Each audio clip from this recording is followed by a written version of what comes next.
I wanted to get out here and show everybody the garden. So much has been going on. Things are growing fast and just getting closer and closer to summer, putting the summer crops out. So we've put in most of the spring stuff. So let's take a look. So first, here is the garden from the sidewalk. If you're walking down the sidewalk, this is what you see.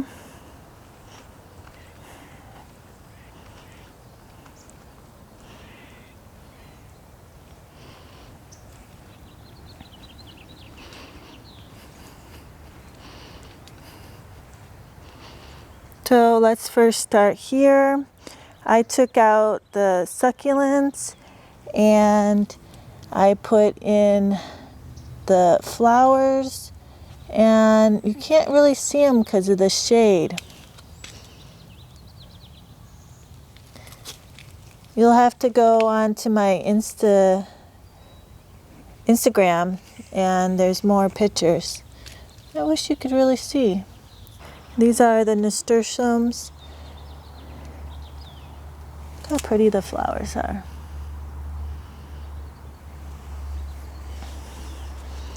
And the arbor here. If you come to the first bed, more of the nasturtium. But on this side, the sweet peas are coming up.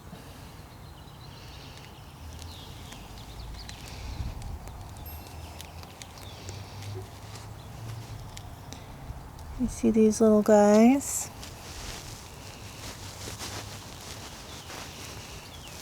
And onions.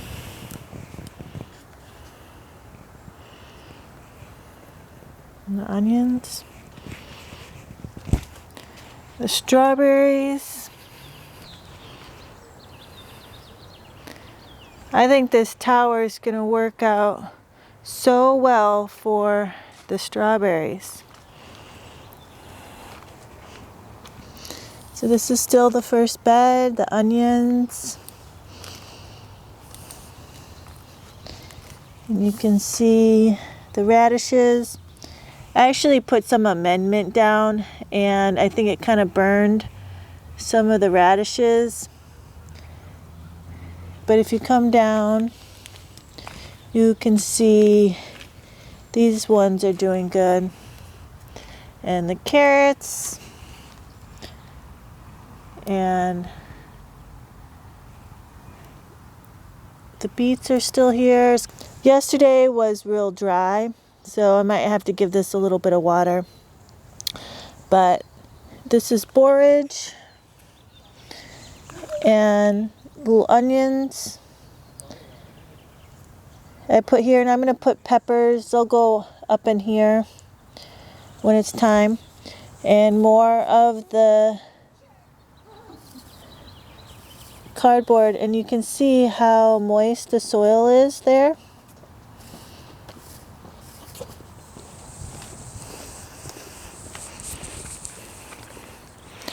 And then this bed with the favas. I actually thinned out the favas because I've planted in here. But I was excited yesterday. I picked my first peas. And you can see them here. Just starting. And then I thinned out the favas because I'm starting to plant in here. So I put in the squash plant. It's just kind of hanging on there.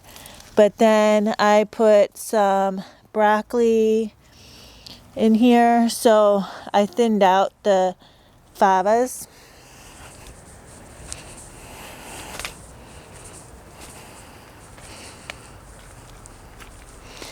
And the peas on this side's getting pretty big. It's hard to see with the shadow.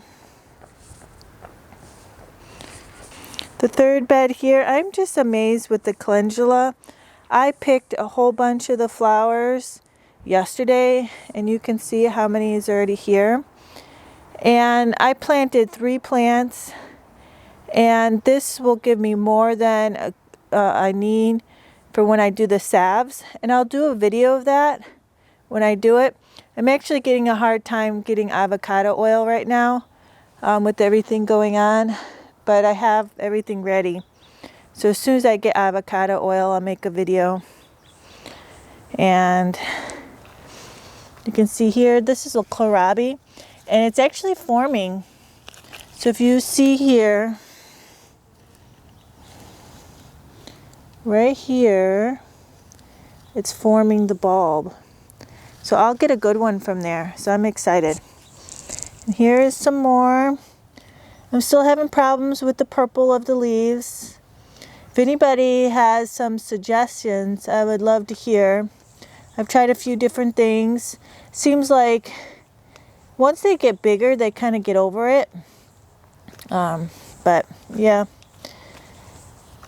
And the Napa cabbage, the snails and the slugs like it, but it looks like it's kind of getting over it.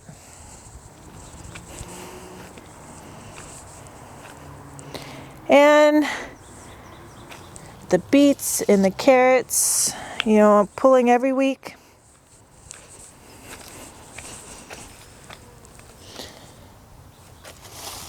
So the beets are definitely getting big. Carrots almost done.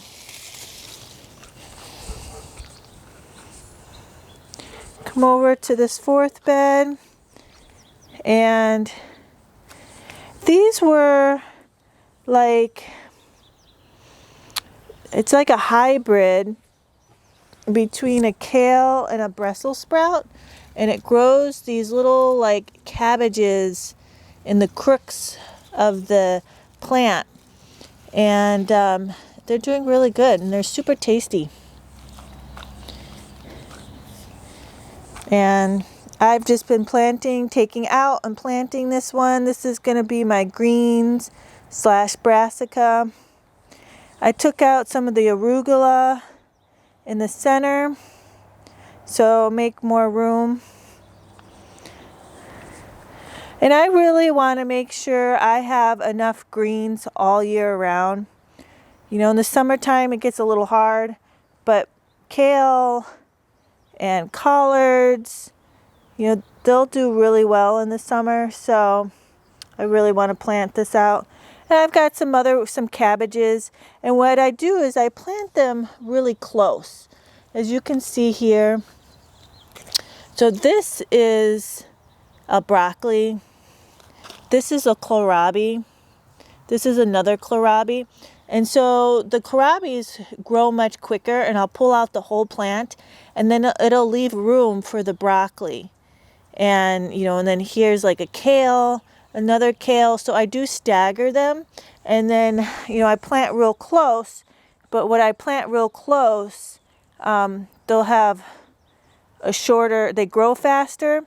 So once it's done, I'll pull it out, and it'll give enough room for the bigger ones to grow. Or like, you know, the spinach here, they're going to need shade. So, you know, I put kale kind of in between, so then the kale can kind of shade the spinach. So the other thing is the potatoes are really coming up. So that's super exciting. And the flowers here.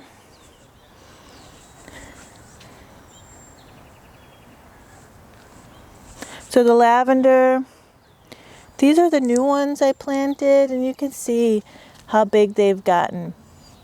And this row here of lavender will give me more than enough lavender to do my salves, to give as gifts.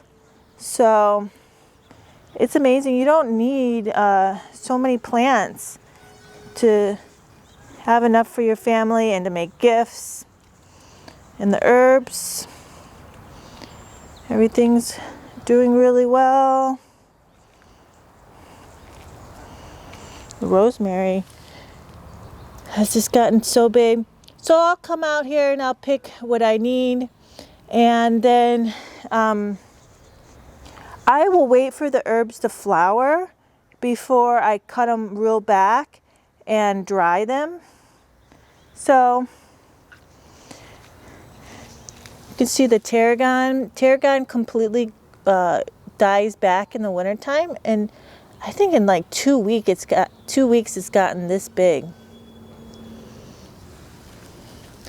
And look at this golden oregano. Just so pretty.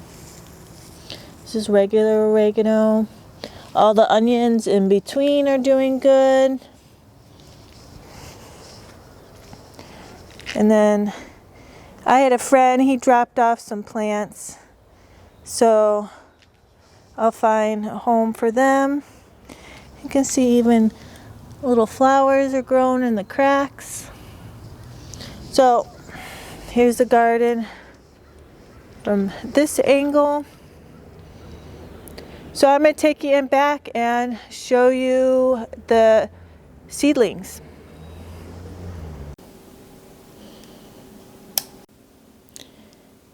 Well, look at that. I know it's not a plant or gardening, but this is my new baby. Little Poppy. She's been with us for a week. She's itty bitty. Itty bitty. Oh, in the little Boston. She's only like 2.5 pounds. She's 7 weeks old. She was the runt, so we took her home early so we can give her extra attention. And she is just so precious. Look, it's so precious. Oh, who's so precious? Who's your little Poppy? Will you sleep in? Will you sleep in? Oh, she's your little baby. Who's your little baby? Well, she keeps us busy. She's definitely an extra joy to have. Huh? You're a joy to have? And there's Kitty. She says, I don't mind the puppy as long as she doesn't chase me. And then we got Daisy. Hi, Daisy. Daisy doesn't mind the puppy as long as she doesn't bite her. Huh?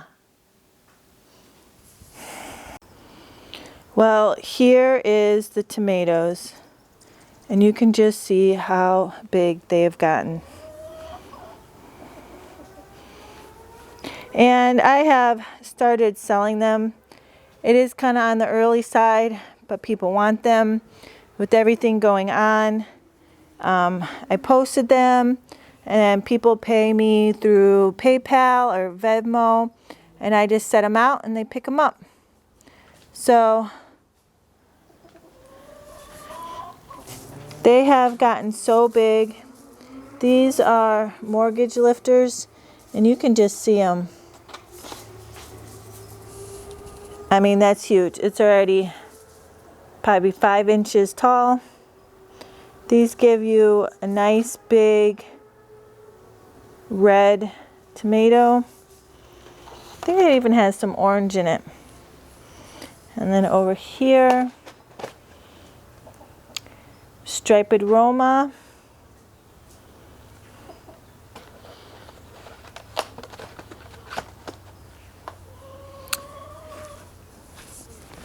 Here is another thing. I got 25-gallon grow bags, and I planted some fingerling potatoes. I don't think they're coming up yet. I literally just planted them a few days ago. So I've got 5 of them over here, and we'll see how they do. I still have some cool season. I've been planting them out, waiting for the neighbor to get her bed ready. But these are definitely looking good.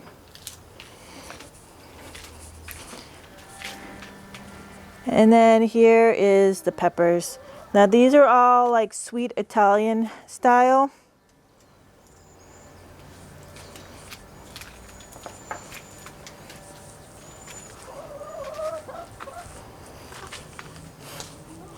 Now here is the tomatillos. You can just see how big. I'm gonna actually try to get these planted out. But one of the things I have learned, and I'm gonna do this with peppers too, is if you look here, they have this center part here, and then they grow stems out of their crook, just kind of like tomatoes and peppers do the same thing. Now, if you pinch off the center, like I did here, it makes them, ones in the crook, grow bigger, and you'll get more of a bushy plant. Because if you've ever grown tomatillos, like this one I just did, and so it hasn't really grown too much in the crook, but you can see like here it has nothing in the crook, but then it will start to sprout. Or like this one, I pinched it off, and it's going to grow these from the crook. Try to get them a little more bushier than just tall and lanky. And I'm going to try that with the peppers, but I wanted the peppers to get a little bit bigger.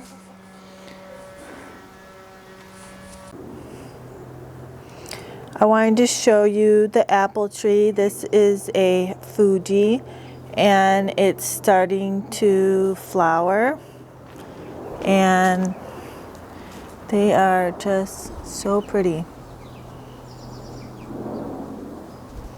You can see when they first start, they're kind of pink, and then they open up, they're white.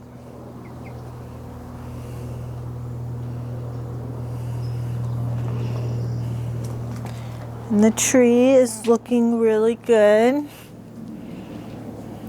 I want to say this tree has been here 4 years, and last year we didn't get any apples from it. I think there was like 4 apples on the tree, and the rats probably got them. But you can see, hopefully this year it will do really well. So I'm actually over at the neighbors across the street. They are no longer growing things, and I know that he used to grow tomatoes back here, and I was like, hey, you know, can I grow in your backyard? And he said, why not? And I think that's really important to, if you have the time, ask your neighbors. You'd be amazed how your neighbors are willing to give up some space, especially if you give them some produce. And sometimes they're more than happy, because a lot of times maybe they're older, or they just don't have the time, or something's going on, and they would love for the space to be used instead of just being empty. And they were happy to have me. So I put potatoes here, and so I put potatoes here, and you can see they are coming up. And I will fill in some of these spaces that maybe it didn't come up for some reason. And then what I'm going to use here in this area is with the straw. So as they get bigger, I'm going to cover them with straw and maybe some compost instead of like mounding up with dirt. So we'll just see how this progresses. Now, this is the yard. They just have grass, and they actually have this orange tree right in the middle, and it is blooming right now, and it smells so good. You can just see all the blooms on it. And it grows these big oranges. And they have a lot of flesh on them. And but they're really good. So then if you come over here, this is where I have room to put tomatoes. So there's enough room for 20 tomatoes. So I came over here, I loosened up the soil, and then I covered it with this, batting. help keep the moisture in. I get this mat batting with the dog food I order, and it will just keep the weeds from growing, keep it moist.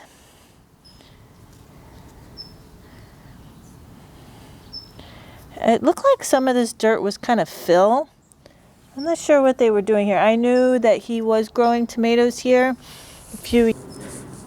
Well, that is it for the garden this week. And as you can see, things are really growing, and it's been really nice to have the garden with everything going on.